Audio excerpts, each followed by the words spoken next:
blind, have low vision, or have another print disability which makes reading, holding a book, or turning a page difficult or impossible. The content is copyrighted by the respective publishers. For more information, please visit us on the web at nfradioreading.org.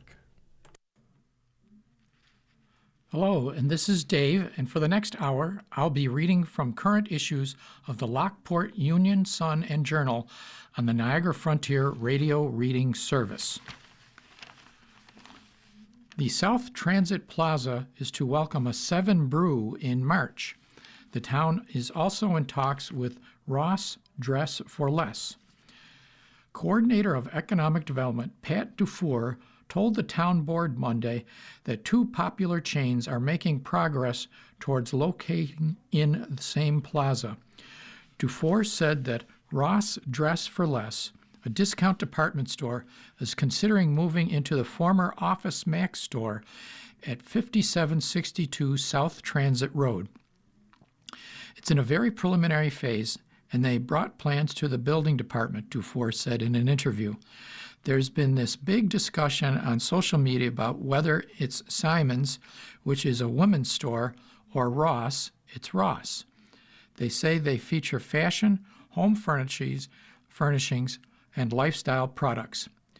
Dufour said Ross would take up the entire store space without modifying the exterior structure. It doesn't require any rezoning or planning board work, she said. They will change the sign and interiors. We're just waiting to hear back from them now.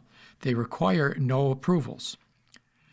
No timeline for occupancy has been indicated, Dufour said, and Ross would need no town approvals. What they need next are a complete set of plans and a building permit, she said. The retail space has been vacant for several months, Dufour said. We're delighted about the fact that it gives our residents another option. Competition is always good, and for them to have one more retailer to shop is just wonderful.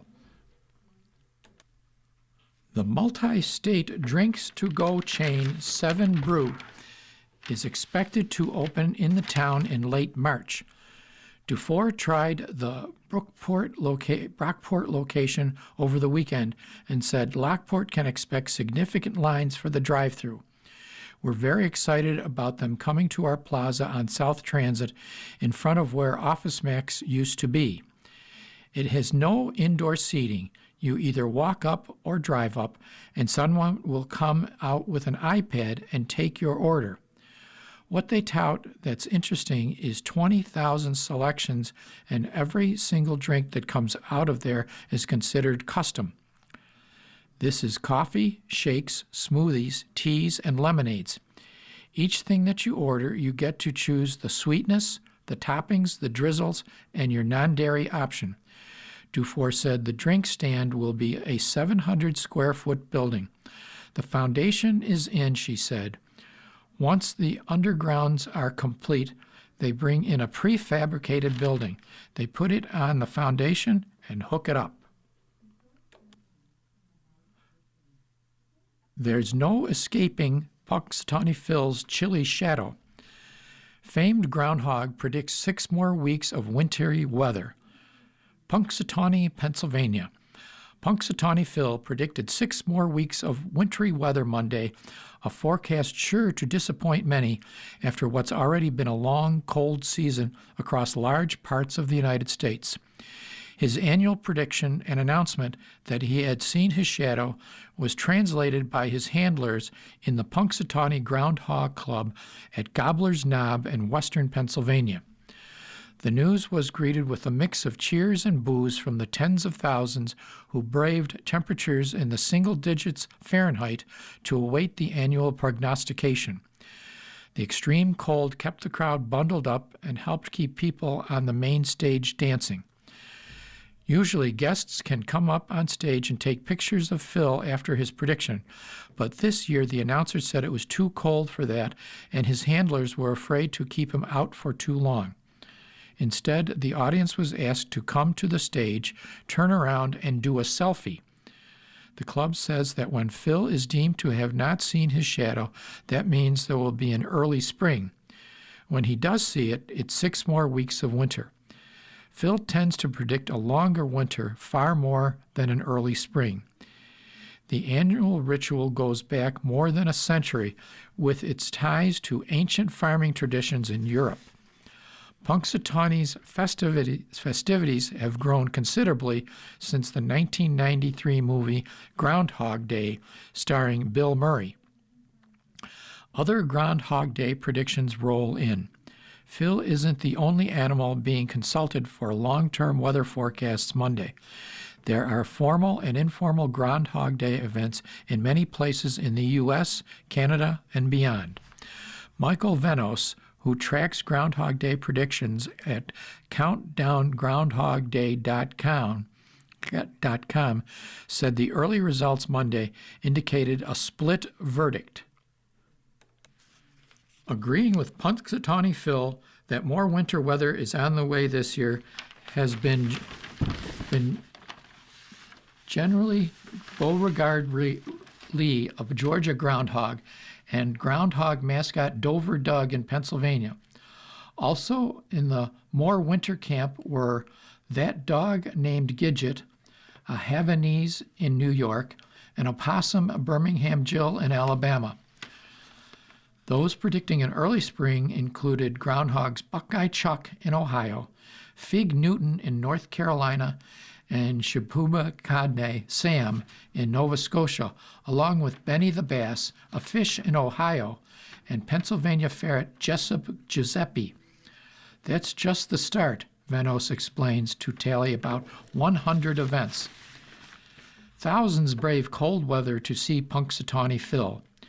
Lisa Gibson was at her 10th Groundhog Day in Punxsutawney wearing a lighted hat that resembled the tree stump from which Phil emerged shortly after daybreak. "Oh man, it just breaks up the doldrums of winter," said Gibson, accompanied by her husband, dressed up as Elvis Presley, and teenage daughter. "It's like Halloween and New Year's Eve all wrapped into one holiday." Gibson, a resident of Pittsburgh, has been rooting for Phil not to see his shadow. Rick Seeger, Pennsylvania's Secretary of Community and Economic Development, said the outdoor thermometer at his vehicle read 4 degrees Fahrenheit, minus 15 degrees Celsius, on his way to Gobbler's Knob. "I think it's just fun. Folks having a good time," said Seeger, attending this his 4th straight Groundhog Day in Punxsutawney. "It brings people together at a challenging time. It is a unifying force that showcases the best of Pennsylvania, the best of Punxsutawney, this area." Last year's announcement was 6 more weeks of winter, by far Phil's more common assessment and not much of a surprise during the first week of February. His top-headed handlers in the Punxsutawney Groundhog Club insist Phil's groundhoggies of winks, purrs, chatters, and nods are being interpreted when they relate the meteorological marmot's muses about the days ahead. AccuWeather's chief long-range weather expert, meteorologist Paul Pastelak, said early Monday some clouds moved into Punxsutawney overnight, bringing flurries he called microflakes. Pastelak said the coming week will remain cold, with below-average temperatures in the eastern United States. Groundhog Day falls on February 2nd, the midpoint between the shortest, darkest day of the year on the winter solstice and the spring equinox. It's a time of year that also figures in the Celtic calendar and the Christian holiday of Candlemas. Catholic Charities has released its 2025 report to the Western New York community, highlighting the work it has accomplished while dealing with changes in funding and client needs.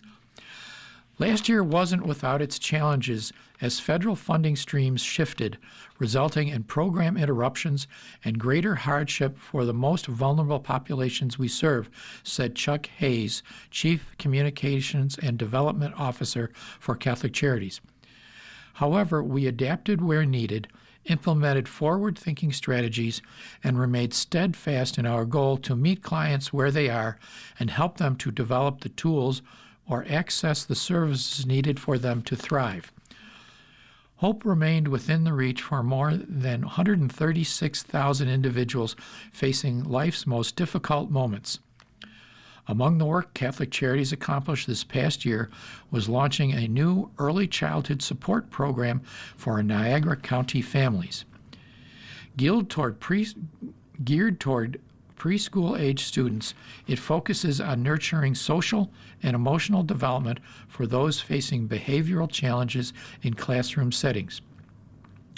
Our goal is to meet each child where they are, said Elise Pogarzelski, Senior Director of School-Based Services. We help them develop the tools to manage big emotions, form healthy relationships, and thrive in both school and life. Other major highlights listed in the report included serving 136,679 people through its more than 50 programs across 50 locations, a 7% decrease from 147,470. The programs included basic emergency assistance, behavioral health, nutritional services, school-based services, stability and connectedness, and workforce development. Looking to deepen relationships between the emergency preparedness and response team across the 8 counties Catholic Charities serves, and expanding its behavioral health services with new sites and renovating existing clinics and implementing an evidence-based model centered on domestic violence and women's health.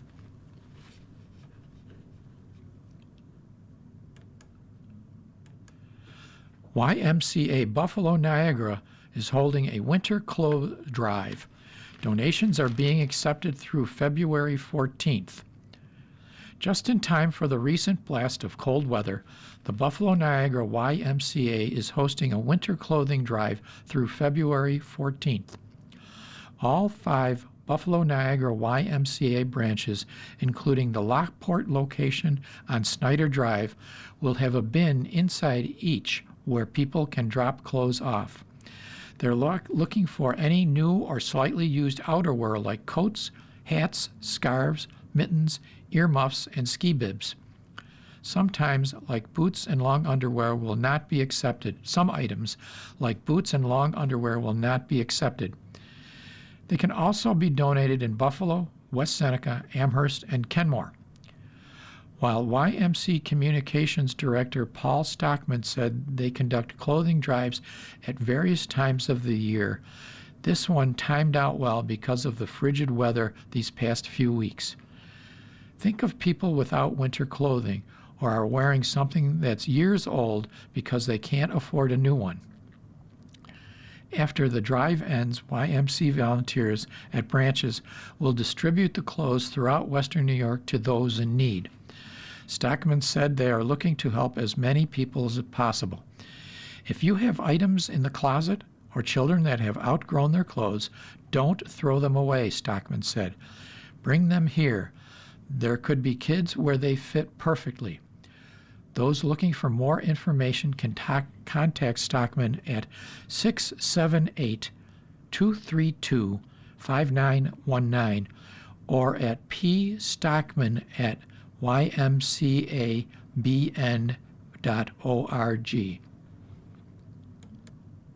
From the Bulletin Board, upcoming, Coffee and Gaming, Newfane Public Library, 2761 Maple Avenue, will host Coffee and Games from 10 a.m. to noon Friday.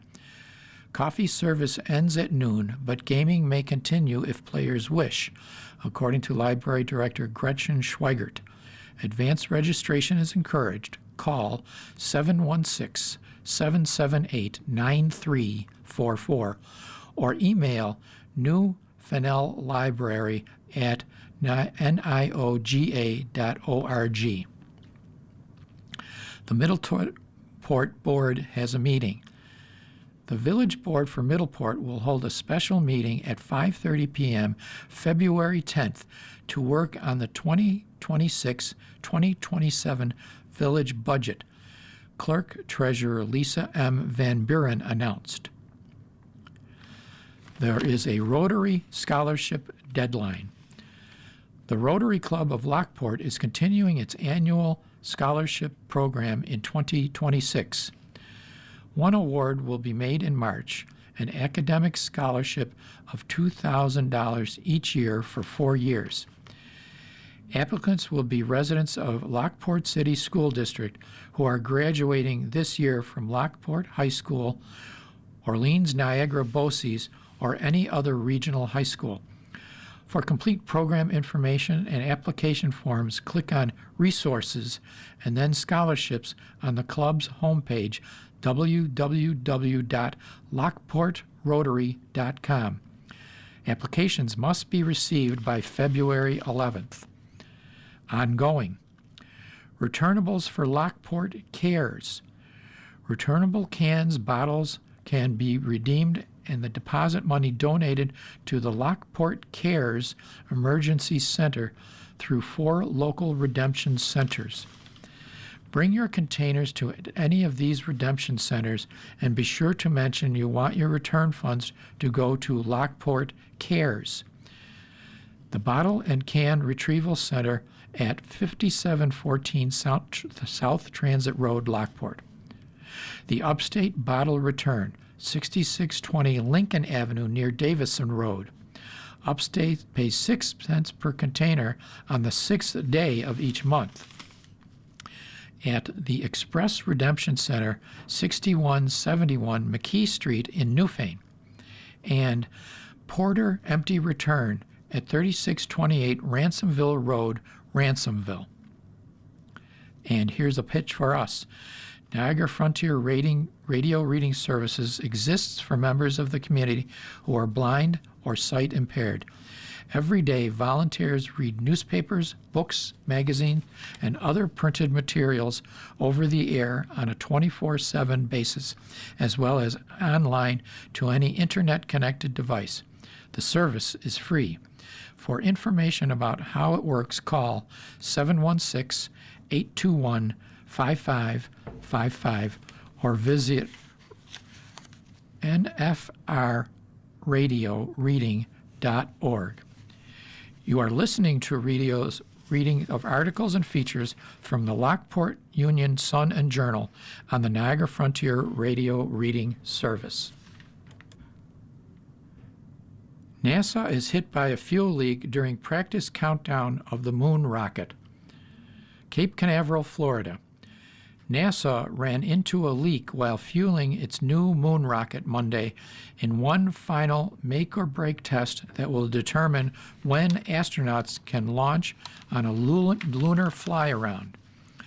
The launch team began loading the 322-foot rocket with super-cold hydrogen and oxygen at Kennedy Space Center at midday. More than 700,000 gallons had to flow into the tanks and remain on board for several hours, mimicking the final stages of an actual countdown. But just a couple of hours into the day-long operation, excessive hydrogen was detected near the bottom of the rocket. Hydrogen loading was temporarily halted with just half of the core stage filled. The launch team scrambled to work around the problem using techniques developed during the only other space launch system rocket launch 3 years ago. That first test flight was plagued by hydrogen leaks before finally soaring. The crew, 3 Americans and 1 Canadian, monitored the critical dress rehearsal from nearly 1,000 miles away in Houston, home to the Johnson Space Center.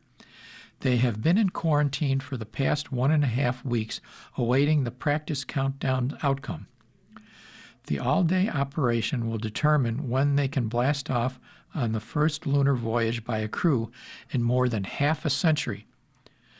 Running 2 days behind because of bitter cold snap, NASA set its countdown clocks to stop a half minute before reaching 0, just before engine ignition. The clocks began ticking Saturday night, giving launch controllers a chance to go through all the motions and deal with any lingering rocket problems. Hydrogen leaks kept the first SLS rocket on the pad for months in 2022.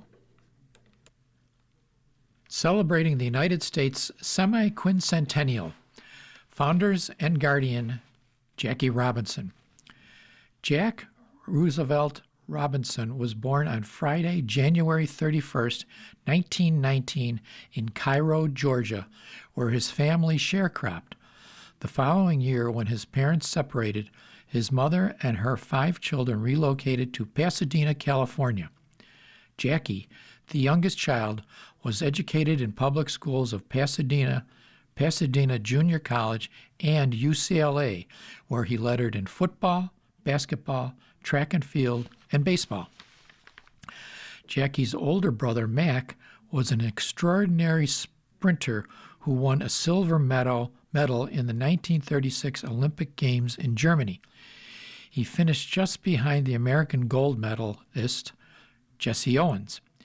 In addition to being an athletic role model for Jackie, Mac's community leadership in Pasadena inspired Jackie's dedication to ending racial injustice and advancing human rights. Robinson met his wife in 1941 at UCLA. Rachel Isom was a nursing student. They married in 1946 and they had 3 children. She was an enduring source of support for her husband, both on and off the field. During her service in World War II, Robinson took a stand against the injustices of racial segregation on military bases. He was arrested and court-martialed.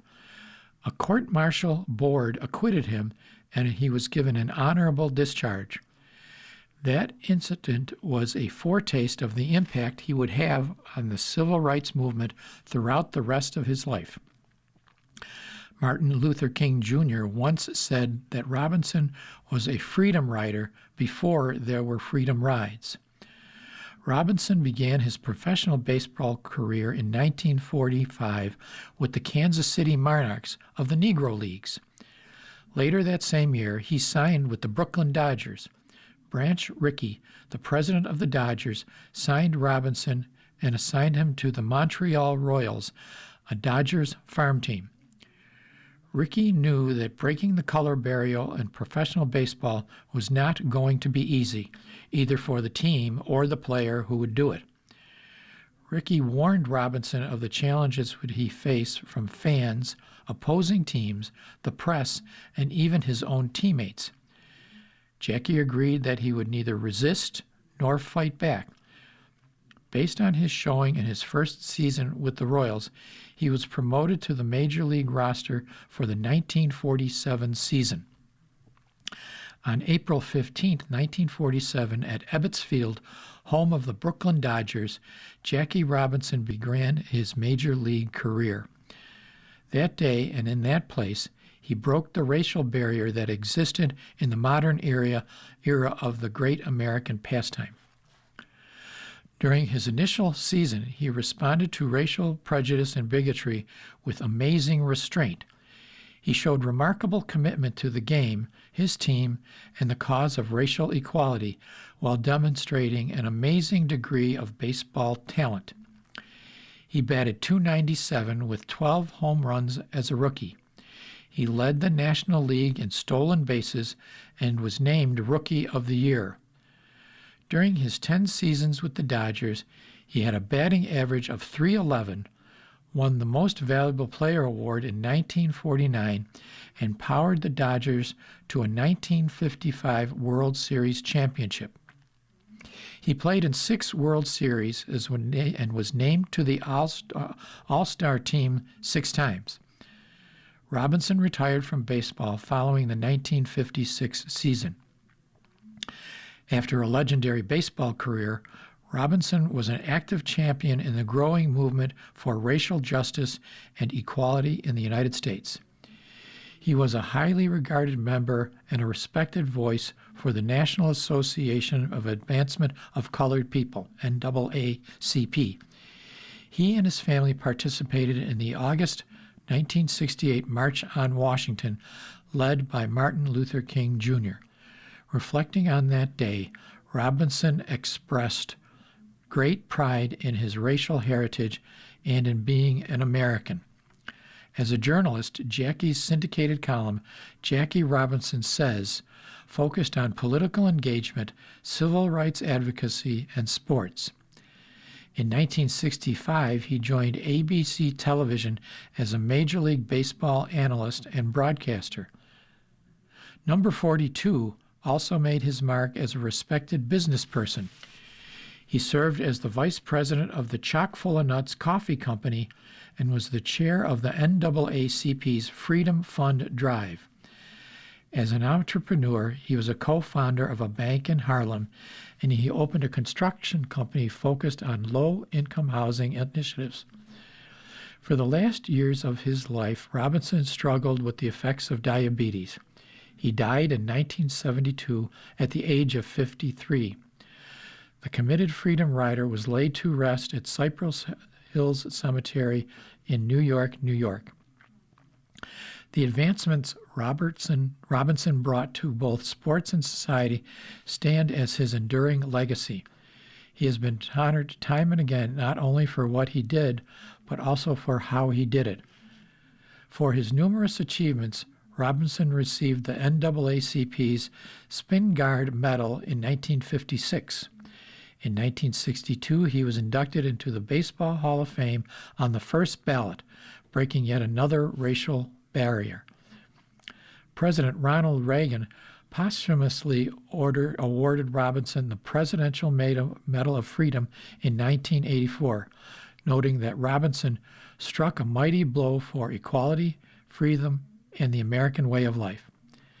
In 1997, on the 50th anniversary of his debut with the Dodgers, his jersey, number 42, was retired from baseball throughout the leagues. In 2005, Robinson was posthumously awarded the Congressional Gold Medal of Honor.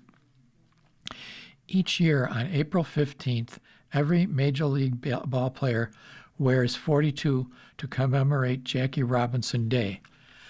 On that day, Robinson is remembered as a committed leader who made a difference. On that day, Roosevelt Robinson is honored as a person who changed the times in which he lived and the future instead of just passively watching from the grandstands.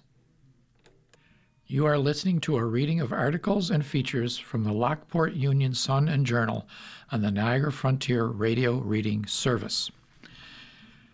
Here are articles from the sports page from Tuesday, February 3rd. Isaac Rosen fitting in wherever the Sabres need him. The Wingers called up from Rochester for a 2-game road trip. These days, when the Sabres recall winger Isaac Rosen, he possesses a strong belief he belongs in the NHL. That, of course, wasn't always the case. In his first 15 games prior to this season, he struggled to produce and find a role. But earlier this season, the Sabres cast Rosen, 22, in a scoring role, awarding him a duty on the top line with the power play. He responded by registering his first 3 goals and 7 points. When the Sabres needed him to fill in on the 4th line in his last outing, December 21st, the prospect adapted and enjoyed his most significant nights in the big leagues.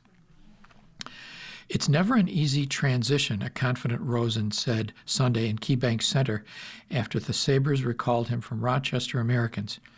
You have to put the work in. It feels better, of course, to know that I can play on this level. The Sabres, who began a 2-game road trip Monday against the Florida Panthers, also sent defenseman Zach Jones to the AHL. They summoned another forward because winger Jordan Greenway, who has been experiencing pain after undergoing 2 hernia surgeries, planned to meet with the doctor Monday. Sabres coach Lindy Ruff also said following Saturday's 4-2 loss to the Montreal Canadiens that another forward who was doubtful for the game but played. Rosen, the 14th overall pick in 2021, participated in Sunday's optional practice. On Friday, he scored his 20th goal of the Amerks in just his 28th appearance. Over a full 72-game AHL season, that's a 51-goal pace. In his fourth campaign, the slick Swede had morphed into a dominant scorer. The 6-foot, 185-pound Rosen, who has registered 32 points for the Amherst, recently earned a spot in the AHL All-Star Classic for the third consecutive season. Amherst coach Mike Leone also named him an alternate captain about a month ago. A huge honor from the coaching staff, putting trust in you, Rosen said. Yeah, it feels great. It doesn't change what I do on a daily basis, but it's always an honor to have the letter. Figuring it out.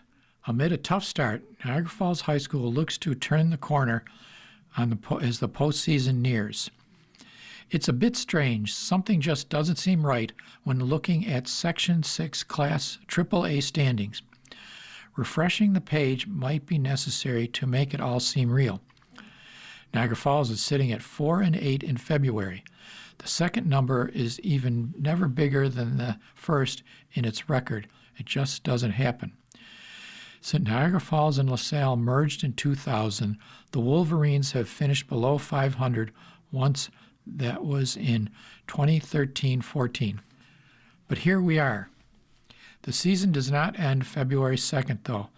Over the last two games, the Wolverines have started to figure it out, outscoring their opponents by 27 points. We've still got some tough games to go, but I think we're in a spot where we're all winnable games, Niagara Falls head coach Carlos Bradbury said. So I think how we're playing better offensively now, we're going to end up adding some more wins to the record before the season is over. So we have 8 tough games, but I think we have 8 games where we can win every game. But the turning point for that season came on January 6th. Even though they lost to Penfield 73-65, they hung with the reigning Section 5 Class AA champions. It was just the third time this season that Niagara Falls had scored more than 60 points, all of which have come in the last 3 games. But the Wolverines are 2-7 when held under 60, including 3 games in which they were held under 50. Falls has 4 players averaging double figures in Trey Gale, Jeremiah Shipp, Catino Woods, and Lewis Porter. The biggest difference in the last 3 games for the Wolverines has been their offensive flow and their ability to get out in transition. The team has been unselfish with the basketball and to the tune of 38 assists over the last 2 games. It's been tough, but iron sharpens iron, Gale said. Everybody gets on each other about stuff that we should be doing. So yeah, of course, it's been frustrating, but we've been holding our own. As they look ahead to the rest of the season, the Wolverines need to figure out how to finish games. In the win over Bishop Timon, the Wolverines had leads of 17 points and 15 points, but left with a 6-point win. It has also extended to games they have lost, with the Wolverines squandering double-digit leads against both St. Joseph's and Canisius before falling. The 15-time Section 6 champions are trying to figure out what they take on an independent schedule that has them travel all over the Northeast. At the end of December, they played 2 games in Maryland, losing both games and having bus issues on the way there. This is the 3rd year in a row they are independent and leaving the Niagara Frontier League after the 2022-23 season. Since they left the NFL, the Wolverines have a 31-24 record after posting a 57-10 record in Bradbury's first 3 seasons as head coach. While they have spent much of their season so far on the road, the Wolverines will be home for 4 of their last 7 games of the season. The Wolverines have a 1-3 record at the Wolverina, but they have not played at home since a 58-52 loss to Canisius on December 20th. We play better at home, Bradbury said. We feed off the energy of the crowd, and unfortunately, with the independent schedule, that's one of the toughest parts. We don't play at home a lot. I think it's going to help tremendously just for the guys to feed off the crowds.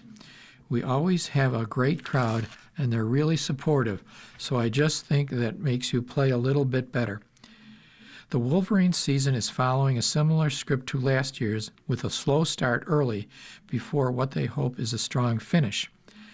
Last season, the Wolverines went 3-5 in their first 8 games before finishing the season by winning 8 of their last 12 games.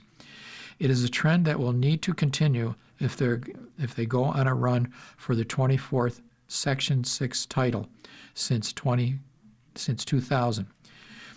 We have that goal of getting to states, and even with our struggles at the beginning of the year, I don't think anyone lost faith in that, Bradbury said. So I think that us ending the game against Jamestown earlier than we wanted last year, the guys are really motivated to get over the hump this year and get to that sectional crossover game with Rochester. The Bills opt for a new defensive approach by hiring Leonard. Ex-Broncos assistant played 4 seasons for Buffalo. Orchard Park. For 9 years, everyone knew what the Buffalo Bills were going to offer defensively. The Bills wanted to substitute as infrequently as possible in the back 7, fill it with instinctual, intelligent players, and create confusion with a variety of different disguises. No team in the NFL played more nickel defense than the Bills over the last 5 seasons, over 90%. Sean McDermott's defense was revolutionary, shifting from a blitz-heavy approach to forcing teams to dink and dunk. It was a 60-minute game of chicken that hinged upon which team was willing to gamble on a big play first. But over time it became stale. Reliable players lost a step due to age and injury. The Bills were reactionary, and it cost them repeatedly in playoff losses. New head coach Joe Brady chose a defensive coordinator who was going to be anything but reactionary. The Bills have hired Denver Broncos assistant head coach and pass game coordinator Jim Leonard as their new defensive play caller. Leonard, a Bills safety from 2005 to 2007 and 2013, had a successful 6-year stint as defensive coordinator at University of Wisconsin, which included 7 games as interim head coach in 2022. But Leonard hasn't been a coordinator since, and never in the NFL. What his vision for the Bills is unknown, but he comes from the Rex Ryan tree and is rooted in pressure and multiple fronts. Regardless, the defense is going to have a much different look in 2026. No longer are you able to just know where guys are going to be when they're going to be there, Brady said. And I think that's the key element in what I'm looking for in a defense, is making sure that we have the ability to change personnels, get a lot of people in different spots. While Vance Joseph called Denver's defense and Leonard's 2 seasons with the team, it wasn't a departure from what Leonard showed during his time as a coordinator. The Broncos ranked second in pressure percentage both seasons, jumping from 27.7 to 30.5% this season.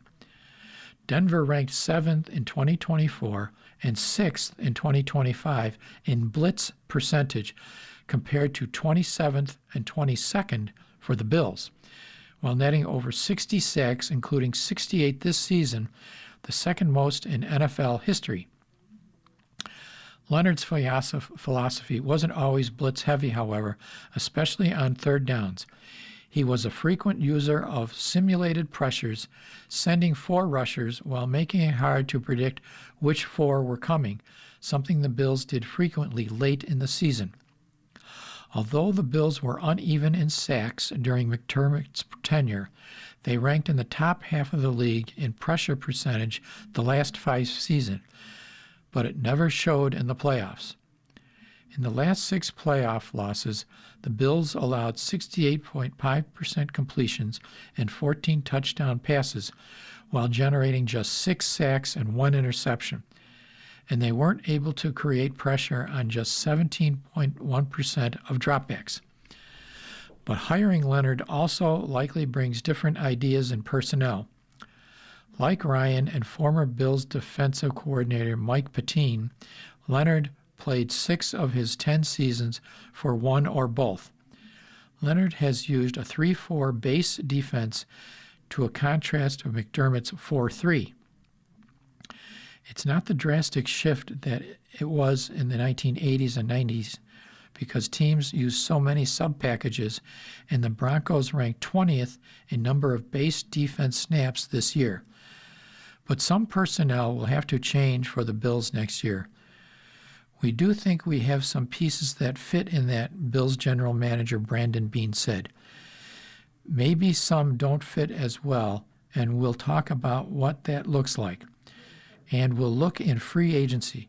We'll try to identify some guys that fit whatever the defense is going to be. Linebackers Matt Milano and Shaq Thompson, defensive end Joey Bosa, A.J. Epinesa, defensive tackles Daquan Jones, Jordan Phillips, and cornerback Tre'Davious White are all pending free agents. Some may not have been back regardless of the defense. The Bills used 6 of their 9 picks in the NFL draft on defensive players last year, and some of them may still fit into Leonard's defense. Deion Walker was a 3-4 nose tackle, a defensive tackle who plays over the center in college, while defensive tackle T.J. Sanders played significantly at defensive end on early downs as a rookie while the Bills struggled with injuries. Michael Hoyt, who is recovering from a torn Achilles tendon, was a 3-4 outside linebacker with Los Angeles Rams, and linebacker Terrell Bernard, who missed 5 games due to injury after signing a $50 million extension last season, was a 3-4 inside linebacker in college for Baylor coach Dave Aranda, whom Leonard was an assistant for in 2016 at Wisconsin. You don't make players fit a system. You make a system fit players. Things change, guys get injured. Your offense, your defense should have flexibility to play in different personnel groupings, different weather. If you can't adjust and adapt, that's when you get some issues. The Bills also announced the hiring of special teams coordinator Jeff Rodgers, who spent the last 8 seasons with the Arizona Cardinals in the same role. Rodgers has 16 years of experience as a special teams coordinator with previous stints with the Carolina Panthers, Broncos, and Chicago Bears. You are listening to a reading of articles and features from the Lockport Union-Sun Journal on the Niagara Frontier Radio Reading Service. These articles are from the February 1st issue of the Lockport Union-Sun Journal. Making the grade. Niagara County Law Enforcement Academy graduates the 85th Basic Police class. As the Niagara County Law Enforcement Academy graduated its 85th Basic Course for Police class on Friday, the newest Niagara Falls cop made a prediction. The people of Niagara County and Genesee County can rest assured that you are getting 9 great new officers, said NFPD officer Zachary Law after graduating class president. Law said his class has rallied through the early days of chaos the recruits faced at the academy to find strength through pain and confidence in suffering. The graduates, Law said, had made it through 6 grueling months of training and come out tougher and better. The Academy's co-directors, Niagara County Sheriff's Office Lieutenant John Vosberg and Falls Police Detective Angelo Berti, agreed. Both urged the new law enforcement officer to always remember their academy training, to always be professionals. The keynote address was delivered by Jonathan Schultz, Niagara County Director of Emergency Services and Fire Coordinator. With more than 30 years in the Niagara County Fire Service, Schultz and his newly minted cops might have wondered why they were hearing from a firefighter. Now, some of you might be wondering why a fire coordinator is standing up here on your graduation day. After all, you wear a different uniform. You train differently, you respond to different calls, Schultz said. But make no mistake, what we do is deeply connected. When the tones drop at 3 in the morning, when chaos breaks loose, when someone's worst day is unfolding in real time, we are often rolling toward the same scene. Different tools, same mission. That's the mission in service. Schultz told the graduates that courage doesn't belong to one badge, one patch, or one profession. He said courage belongs to those willing to step forward when others step back. And today, every one of you has raised your hand and said, "I will go." The emergency services chief said graduating from the academy showed not only discipline and sacrifice, but a commitment to each officer's community. You didn't wake up one morning and just decide to be here. You trained for this. You struggled for this. You were tested physically, mentally, and emotionally, and you stayed the course, Schultz said. That alone tells me something important about you. It tells me you are ready.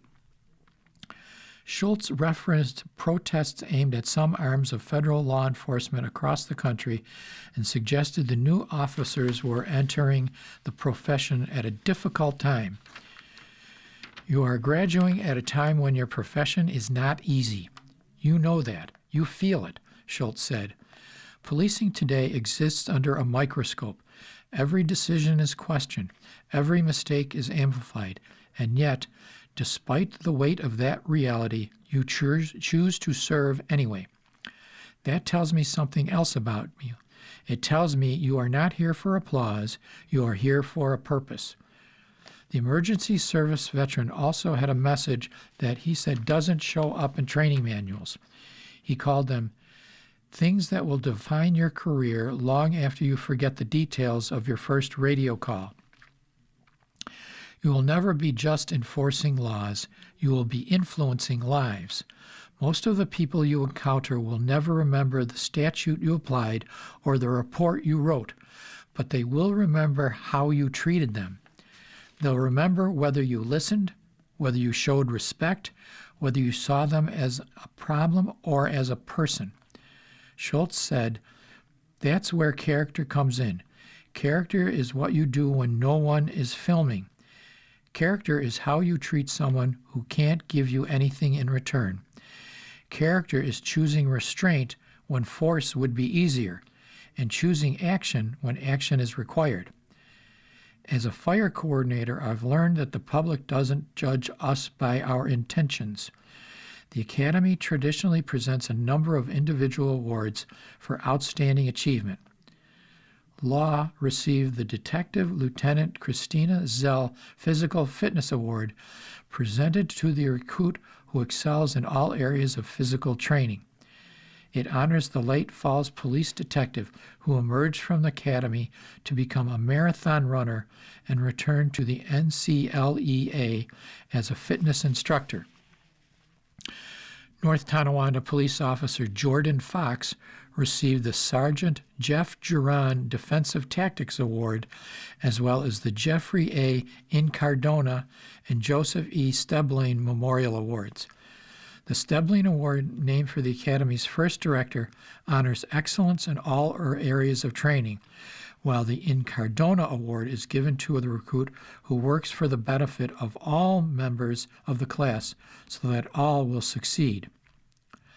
Officer Connor Sprata of the Batavia Police Department earned the Scott Barnes Top Gun Award for firearms proficiency. Brendan Dewey, a pre-employment graduate of the Academy, received the Academic Award. This article is about the Apollo 13 moon trip in April 1970, making tracks on the moon. Apollo 13 in April 1970 was a near disaster. An oxygen tank aboard the spacecraft exploded, taking away the opportunity to make NASA's third lunar landing and very nearly killing the 3 astronauts aboard. How would the space agency follow a debacle like that? NASA sent another crew to the moon, commanded by America's first astronaut in space, and sent them to gather an amazing amount of geological and scientific data. Apollo 14 landed on the moon on February 5th, 1971, 55 years ago. NASA's third crewed lunar landing, Apollo 14, collected quite a bit of scientific and geological data for hungry scientists back on Earth. Alan Shepard, who had been America's first man in space in May 1961, and Edgar Mitchell set up a series of small thumper explosions and measured their effects, which gave geologists an idea of the composition and depth of the loose lunar soil known as regolith. Shepard and Mitchell collected more than 93 pounds of moon rocks that would be distributed to 187 geological teams in the U.S. and in 14 other countries.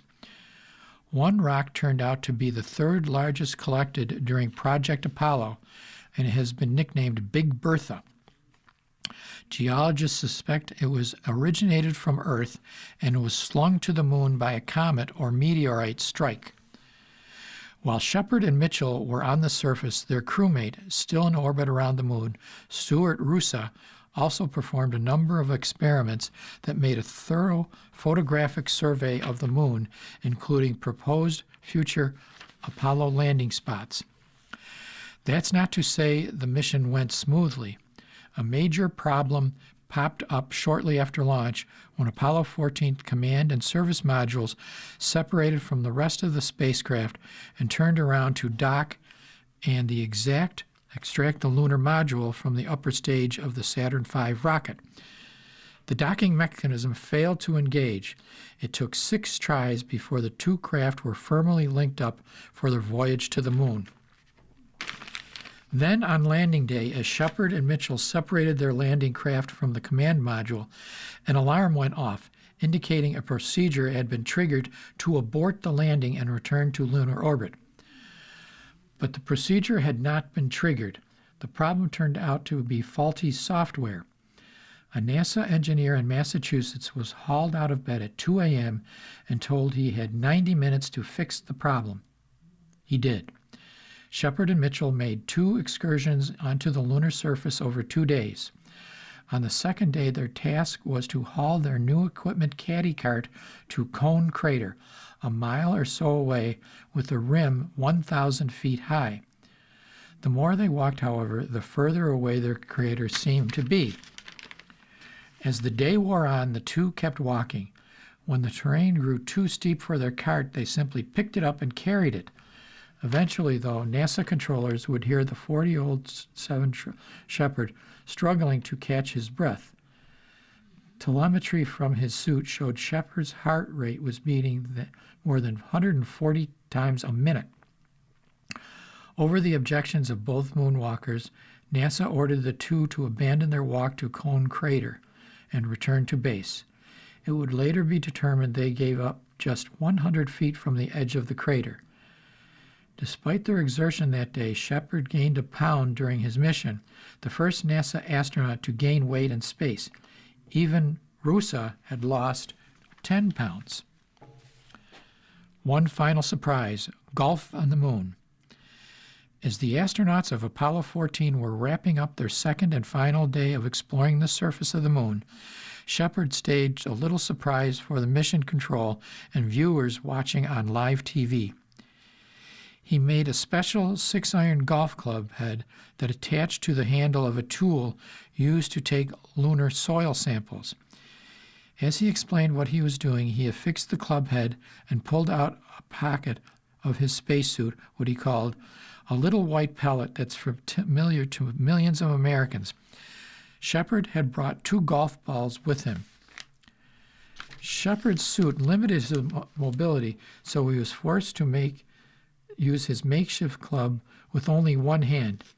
It took him 2 tries to hit the ball, while mission controllers laughed. Shepard got a better piece of the second. However, he told folks back on Earth that the ball sailed miles and miles and miles. Some folks scoffed at that, but in 2010, Gizmodo consulted with a theoretical physicist who said that an experienced golfer could easily hit a ball 2.5 miles further on the moon, where gravity is only 1/6 that of Earth. The ball could possibly stay aloft in the moon's airless sky for 70 seconds.